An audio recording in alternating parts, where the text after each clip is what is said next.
uNonhlanhla Khumalo oneminyaka eyi-18 wasesikoleni iSanawana Junior Secondary Soweto kubikwa ukuthi wathunjwa amadoda angaziwa eSepaki. Lesi sigameko senzeka kusaphela isikhashana nje umngani wakhe ayenaye ebulewe. Umakhalekhukhwini wakhe uma ucingwa umkhondo ubonisa ukuthi use-Alexandra kodwa ke amaphoyisa awakabophi muntu. The family is not doing very well. My granny is almost 80. She lived with Nhlanhla. She raised Nhlanhla, and it's devastating for the family. You know, just to wait on your girl child that's been missing from the first. uNonhlanhla kungenzeke ngabe bikho ukujabulela imiphumela yakhe kamatikuletsheni.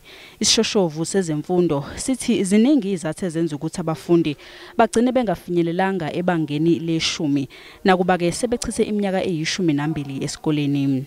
We want to appeal to the state to consider increasing the margin for the pass mark.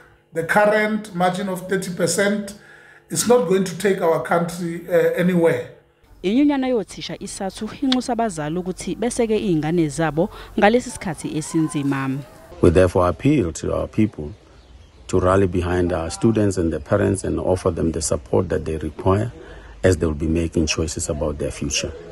Umkhandlo obhekele izivinyo zikamatikuletsheni uMalusi uzoba nesangami nabezindaba mayelana nokumenyezelwa kwemiphumela kaMatric yezikole ezizimele nezikahulumeni ngaphambi kokuba idedelwe ngoLwesithathu nangoLwesine.